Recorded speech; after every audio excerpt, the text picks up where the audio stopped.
I think that the International Coaching Federation is a huge one because people expect it. And if you can show them that you are certified in that area, then that builds trust in that builds your credibility. So for example, they know that you're going to follow certain ethics, for example, they know that you have had professional training and so forth. So they have more confidence. If I were an unknown coach to them and I went to them and they asked, well, what certifications do you have? And they know that ICF is one of the big ones and I don't have it, I think that that would damage my credibility. So, in terms of credibility, getting work, establishing trust, I think it's huge. Welcome to Career Coaching Secrets, the podcast where we talk with successful career coaches on how they built their success and the hard lessons they learned along the way. My name is Davis Nguyen, and I'm the founder of Purple Circle, where we help career coaches scale their business to 7 and 8 figures without burning out. Before Purple Circle, I started and scaled several 7 and 8 figure career coaching businesses myself and consulted with 2 career coaching businesses that are now doing over $100 million each. Whether you're an established coach or just building your practice for the first time, you'll discover the secrets to elevating your coaching business. Hey everyone, welcome to another episode of Career Coaching Secrets podcast. I'm your host, Rajan, and today's guest is Dr. Myra Jacob. She is an executive coach, an international corporate trainer, and published author with nearly 2 decades of experience transforming organizations across 6 continents. As the president of Global Training and Coaching, Dr. Jacob has empowered over 20,000 leaders and sales professionals through impactful sessions on emotional intelligence, multicultural communication, leadership development, and conflict management. She's fluent in multiple languages and certified in top behavioral and personality assessments. She brings a uniquely global and deeply human approach to organizational growth. And it's my pleasure to have you on the podcast today. Welcome to the show, Myra. Thank you so much, Rachel. Thank you for having me. It's always an honor. Tell me a little bit more about what inspired you to become a coach and start your own coaching business. Oh boy, I tell you, the most important and powerful thing that inspired me in becoming a coach was my leadership development training experience. That's when I really discovered my passion for people development. And I love helping people to really get the best out of themselves. So bring the best out of themselves by really giving them that space for self-discovery, talking through their ideas, what they do well and what they want to do differently to increase their success and satisfaction in life and work. I also have to say what inspired me to become a coach is the different times that I conducted leadership development training around the world. And what I saw was that sometimes people had issues going on that they did not particularly want to discuss with the rest of the group. And so they requested individual coaching from their manager, and their manager would contact me and say this person would like coaching. So that's really where I got a lot of inspiration as well. So in summary, I think my passion for helping people succeed, that really inspires me. Thank you so much for sharing that. And I know it's been so many years right now that you have done this, about 19 years. And just like I mentioned also on your intro, it's like almost 2 decades. How does the journey look like from the moment you actually went fully on to your business, so started your coaching business, which now has been about 12 years? How does that journey look like from that moment till today? Before starting my company in 2014, I worked as a senior consultant for 8 years with a company, a global training company based in Europe. And I delivered training and executive coaching for leaders in Asia, Europe, South America, the Caribbean, Canada, the US. And that really, really was an awesome experience. And I got trained on their training and coaching methodology. I also acquired 2 coaching certifications. So one from Center for Executive Coaching and the other from the International Coaching Federation. And today I have clients based in the US as well as in Europe, and I can provide coaching in French and Dutch as well as English. So that's a little bit how my journey started. French and Dutch. That's very impressive. And how would you say is like the percentage? Is it like mostly on US and there's like maybe 20 to 30% in Europe? How does that look like? I started out with most clients in the U.S., but as you can imagine, I worked for many clients when I first started training that had offices around the world. So referrals started coming back. People started contacting me on LinkedIn. And some of my training participants that I had trained and coached years ago, they moved to other companies and they started saying, hey, reach out to Myra Jacob. I think she can help us with this particular thing we're looking for. So at first it was primarily in the US, but now it has grown a lot into Europe. And I'm really excited about that. I'm excited about that too. Obviously, I live in Europe, so I find that interesting. Who do you work with typically, and what does the transformation for them look like after working with you? I typically work with people in corporations, large or small. So that's a big part of my clientele. I coach leaders at all levels of the organization, also in federal government agencies. So I've done a lot of leadership development training and coaching in different U.S. federal government agencies. And that has really been fantastic because you really get a glance, a look into what different cultures look like. And the transformations that I help them to achieve are really things like increasing their leadership skills, their interpersonal communication skills, increasing their emotional intelligence, motivating their teams, really being a more effective leader by being able to delegate better, and also helping them to find their place in the organization that's right for them. So that's where the career coaching really comes in, where people, through talking to me, get a very good idea of, hey, I think that this particular type of organization would be better for me. I also help them make those transformations through providing them with assessment results. So I provide services in three areas, basically executive and career coaching, training and development, and assessments. So I might do an assessment for them about their career aspirations. And they get an aha moment through that. And they think, through doing that assessment and answering those questions, I realize that this type of organization is important for me and this type of culture. And where do people find you? Obviously, that is something that I wanted to ask because, like you mentioned, you get people from Europe and you get people from US. So how would anyone from Europe like connect with you? What marketing channels are they utilizing to reach out to you? So LinkedIn, I would say, is a really, really big one. I have used LinkedIn to post videos, for example, post questions to people and get their thoughts on that, and then you can begin that dialogue with them. LinkedIn is also great for joining different professional groups in different countries. So that's another thing that I've done is join those professional groups and really participated in the discussion. So the general idea behind those groups is you're not in the group to sell your services, but you're in to contribute as a participant. And through those discussions that I've been able to have with people from all over the world, not just Europe, but Australia, for example, India, I mean, different continents, then people get to know you and trust you. So those have been really helpful avenues. And when we talk about LinkedIn, is it only through content, meaning posting content on LinkedIn, or is there some other strategy that you're utilizing there? So it's posting content. That is a really big one because you get a lot of reactions and comments from people, and other people read those comments and then they chime in, or people might spread it, share it with someone else. So that's a really big one. But I would also say my strategy has been joining professional groups on LinkedIn. So by joining those groups, you can get in there and say, okay, let's. They'll start a conversation about something. You'll contribute to that. That's been a really, really big thing. So I would definitely recommend any coach looking to grow their business to join professional groups on LinkedIn and contribute. And so professional groups that would actually fit the target audience that you typically work with, right? For example, yes, I yes. see, I see.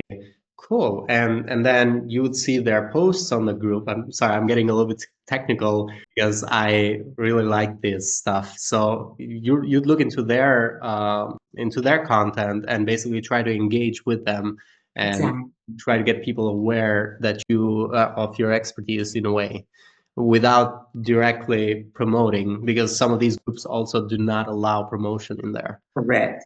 Correct. If you go on LinkedIn and you search under groups, you can find groups in all types of professions, and you can request to join those groups. So you will request and to join. You'll provide some information about yourself. Of course, they can look at your LinkedIn profile, and then they can decide to let you join. So once you're accepted into the group, you're just open up to a huge community of sharing thoughts, posting questions, getting people's ideas on things, contributing your ideas to questions that they ask. And so that is a great way to just get in there and hear what's important to, let's say, a potential client. What are people concerned about? What are the trends that they're looking at? This type of thing.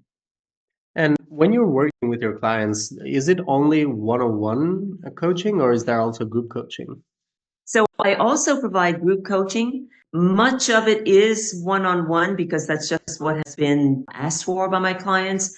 But examples of group coaching that I've done before have been around leadership development and helping people to handle difficult situations. So I'll give you an example of that. Let's say a leader has a difficult decision to communicate to a person on his or her team. And so we will talk about what is a difficult subject. Maybe they have to say something like, hey, I know that you're a very talented employee. We value you around here, but we just can't give you the pay raise that you want. And the big question is how do you communicate that in an effective way and still keep the person motivated to continue with the company? And so we will have these group coaching sessions where we will talk about that, and ideas will be shared, and they'll get feedback on those ideas. So that is actually the whole coaching setup. So it's not only me coaching them, but it's also a peer coaching session, and people love it. Thank you. And that is a really good method to use the group power, not just your knowledge, but use also the peers. That is very interesting. And I've seen that also mentioned from other guests that I've had on the podcast who do group coaching, being one of the main advantages of doing group coaching, apart from it being scalable as well. I wanted to ask you, when it comes to workshops, are you also doing workshops within LinkedIn? Not in LinkedIn. I typically give workshops on site or virtually, but what I do a lot of in attracting clients is do email campaigns and invite them to webinars. And in those webinars, I will discuss trends in the industry that I think will be very interesting and helpful for them. And it's my way of giving to them. So it's not only expecting them to do business with me, but giving them some information that I've learned in the practice that can be important for them, such as the top skills for leaders in the industries that they work in, and that emotional intelligence, for example, is one of those top skills. Or I'll share with them information from white papers or case studies that can be helpful to them. I really like that. So these webinars, you mentioned that you don't do them on LinkedIn. So how do people generally register to those? The email list that I use is quite an extensive one. And I use an email campaign company. So they send the email out, and they have everything set up so that you can invite people to participate in webinars. All they do is click on the link and reserve their space. And so it does all of that in the background, and it sends me all of the information that I can see who exactly is going to join the webinar, from which countries, for example. And that's how I set everything up. So it's through a direct mail company. Oh, I see. Cool. Mhm. So generally utilizing your own email list so that you're not always dependent on, let's say, the people on LinkedIn or like the platform of LinkedIn. So I really like that. Do you have any goals that you're working towards for the next 1 to 3 years with your coaching business that you'd like to share? Oh, yes, and I'm very excited. One of the things that I'm very passionate about is managing multicultural teams. So, for example, I have trained leaders. Let's say you had the German guy who's working for a large software company in Palo Alto, California, who's managing teams in China, Bangalore, India, Australia, and needs to understand the culture that these people come from. So I would love to do more multicultural training to help people become really culturally fluent. That would entail finding international clients who have offices all over the world and need to understand the other cultures they're working in. Thank you. Thank you for sharing that. And when it comes to investments within your coaching business, has there been any investment that you feel has made a difference in you growing your coaching business? And that could be anything such as like either coaching programs, masterminds, or communities, or even any type of investment really that you feel helped you or has been valuable to you in growing the coaching business. Absolutely, absolutely. One of the ones that comes to mind right away is a certification that I recently got in Hogan Assessments. So Hogan is an assessment company that measures people's personality, reputation, and it's used for career coaching. It's also used for just individual coaching if some behavioral things need to change, for example. And it's used for other reasons, such as hiring people for work in the safety sector. But what happened here is, as soon as I got certified in it, one of my large clients, this is a global client, said, "We are assessing all of our leaders, and we would like for you to lead that Hogan Assessment Initiative and then lead the coaching around that as well." So that was a really big investment. I would say from the perspective of a coach, the next one that's a really big one is the International Coaching Federation. So certification in that is really huge, as well as the Center for Executive Coaching. So in my case, because I offer customers assessments as well to help them get more information about their company, that usually leads to business. Because, for example, I can provide an assessment that will tell an organization how engaged their employees are or not. And then if they get results that they are unhappy with and they think, hey, we've got to improve employee engagement, that could lead to a coaching engagement with their leaders. And I wanted to ask you, in regards to the investment in certification in ICF or the other certification that you mentioned, the reason why I want to touch a little bit on this one is based on the research that we did. One of the findings from the 71 coaches that we interviewed was that when it comes to investments, there was quite a lot of investments they had made. The investment that had the lowest return on investment was the one on certifications. So from your perspective, have you found that that has had a good return on the investment? Well, I think that the International Coaching Federation is a huge one because people expect it. And if you can show them that you are certified in that area, then that builds trust that builds your credibility. So for example, they know that you're going to follow certain ethics, for example, they know that you have had professional training and so forth. So they have more confidence. If I were an unknown coach to them and I went to them and they asked, well, what certifications do you have? And they know that ICF is one of the big ones and I don't have it, I think that would damage my credibility. So in terms of credibility, getting work, establishing trust, I think it's huge. Mm-hmm. So you have seen that actual, like on your audience, they have asked for it. Yes, yes. Cool, great, cool. Yeah, just wanted to establish that. And another question that I have for you is, throughout your years of experience running your coaching business, has there been something that you wish you had known first when you started it that was like an unexpected lesson learned or even expected maybe? Well, definitely. I wish that I had understood better that it's not always a human resources person who makes a decision. And very often it's not a human resources person who makes a decision about bringing a coach on. It might be someone higher up, a higher up executive who has a direct report who's being groomed to get a certain position and go higher into the organization. So it might be a high potential. So that president of that department or that division is very often the catalyst to determining whether coaching is needed. And so I wish I had understood that in the beginning. Now I do. So my strategy is to reach out to different groups. So depending on the size of the company, if it's a much smaller company, it might be someone in HR, for example, but definitely larger companies, you've got all these divisions and you have heads of those divisions that make those decisions.